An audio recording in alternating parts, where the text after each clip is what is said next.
Hi guys! Good morning. Yes, it's morning. Kasi nga, kahagising ko lang talaga.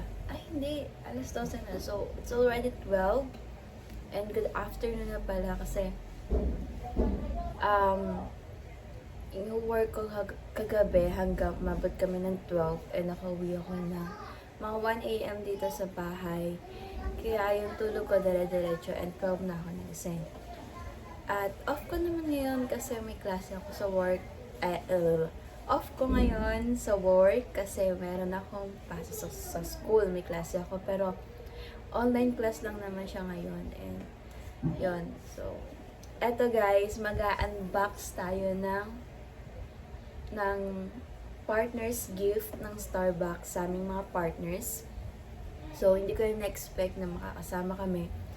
Kasi, seasonal lang kami and kaka-hire lang sa amin ng 1 month pa lang kami dun sa store, sa Starbucks. And super saya kasi kasama kami dun sa mabibigyan ng partners gift at makakapili pa kami ng partners gift dun sa 5 items na meron ang Starbucks na yun. Traditions collections ng Starbucks. Yun. So, ang tradition collections ng Starbucks ngayon guys is meron silang 5. May 2 silang planner na gray at saka rose gold. Tapos meron silang pearl cold cup and ebony stainless tumbler. At saka yung isa is yung mug na may tote bag. So, yan. So, makikita nyo naman guys na kahagising ko lang talaga and gusto ko na talaga siyang i-vlog para ma-share sa inyo yung excitement ko and mararamdaman nyo rin sa bukas ko na kahagising na talaga and medyo paos ako kasi yung sa store namin 10:30 dapat yung close na dapat yung store ng 10:30 kaso yung store is nasa loob siya ng mall and nag-adjust yung mall ng hours ng 1 hour para open sila. Kaya nag-adjust din kami ng 1 hour.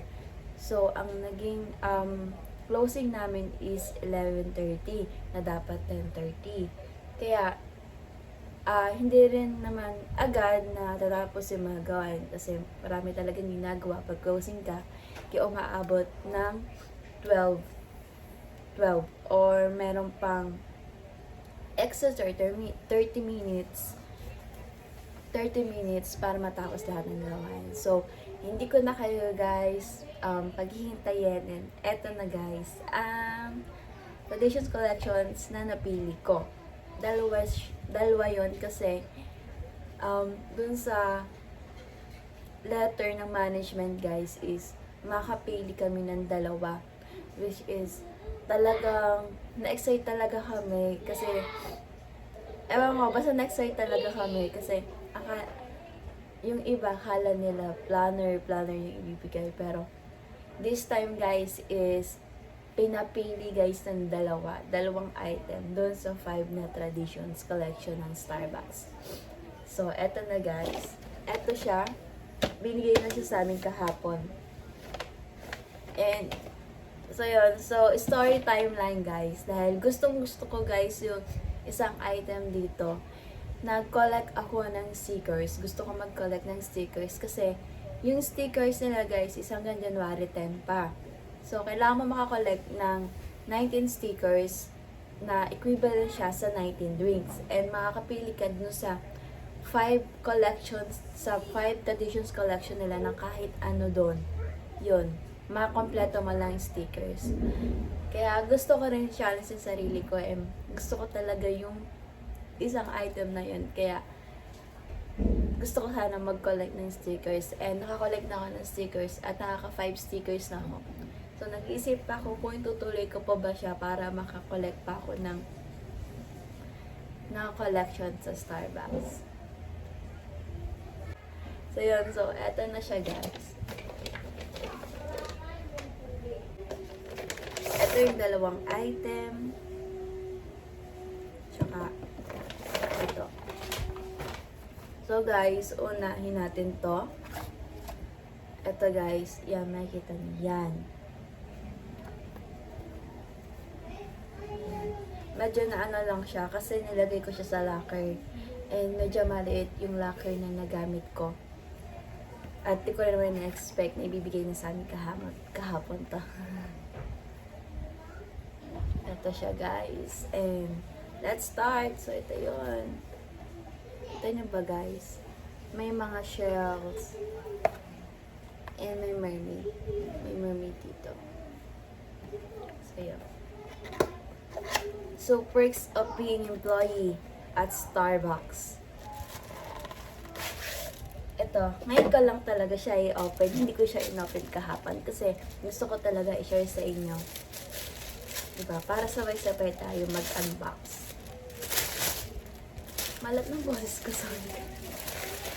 So, ito yung itsura niya, guys. Wow! Finally! Finally, nakakapit na ako. Ito yung gustong-gusto kong makuha. Kaya, nag-collect ako ng stickers. Pero, ang saya din kasi, yung management, binigyan kami ng gift ng 2 traditional collections. Namili kami dun sa 5. And, nakuha ko na siya. Nang hindi nagko-collect ng stickers. Yan. Look at that. Ito yun. Kaya gusto ko siya guys is maliit lang yung kamay ko at medyo maliit lang siya. Then, ito yan. Yung loob. Ipapil siya sa loob. Yan. Ang tawag dito guys is ebony stainless cup, stainless tumbler. Yun. So, ito. Tapil siya. Yan. Yan. Mga guide lang to guys. And, diba?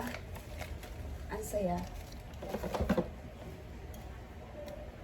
Ito na siya guys. So, yun. So, kung gusto nyo guys magkaroon ng ganitong collection, mag-start na kayong pumunta ng Starbucks at mag-collect ng stickers na drinks. Kung may mga friends kayo na madalas nag-Starbucks,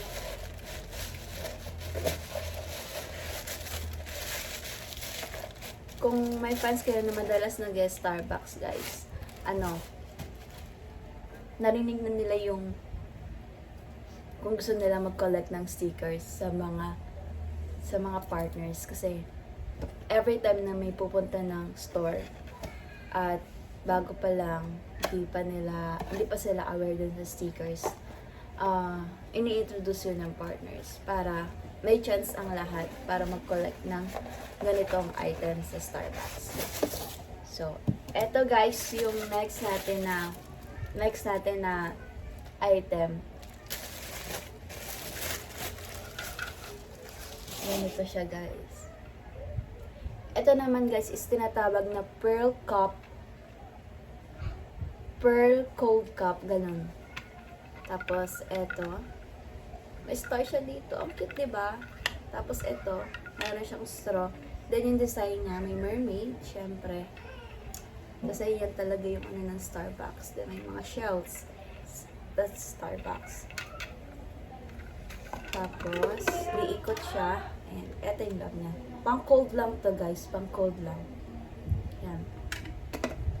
So, yan. So, guys, nakita nyo na yung dalawang items na pinili ko na collection na gift sa amin ng management ng Starbucks. So, thank you guys for watching, and I hope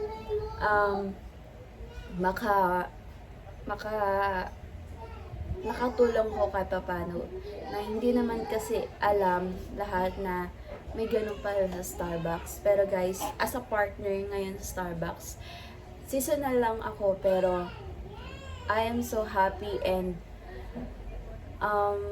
napaka-surreal ng mga nangyayari kasi that time na nag-apply ako, hindi ko in-expect na ma-accept ako kasi nga, 'di ba, nag-aaral pa ako. And Yun, talagang ang saya kasi yung um, yung Starbucks is sila yung nag-a-adjust dun sa time ko sa school. Pag may pasok ako, wala akong pasok sa work. Pag may pasok ako sa work, wala akong pasok sa school. Yun ang ginagawa ko para mas ma-manage ko yung time.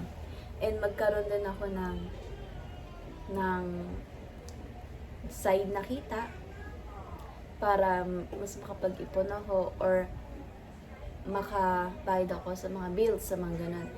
And yon, so seasonal lang ako and hanggang January lang yung contract ko dun sa Starbucks, and bawat araw sa Starbucks talagang ninanamnam ko guys kasi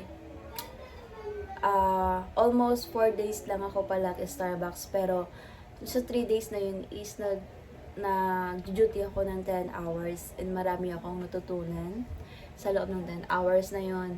And kasi guys, ang importante kasi na talagang nanamnamin mo yung time mo doon kasi di mo alam kung ma-observe ka ba. Pero thankful ako, super thankful ako sa Starbucks for having me as a partner.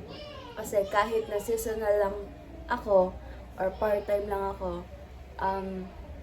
binibigyan talaga kami ng importansya, and yung health namin tinitingnan din. Bawal din yung mag-duty ka ng 5 days dire-diretso. Yung iniwasan nila. And super nag-care sila sa mga partners nila, sa mga employees nila. So, yun, hanggang doon na lang guys. And thank you for watching.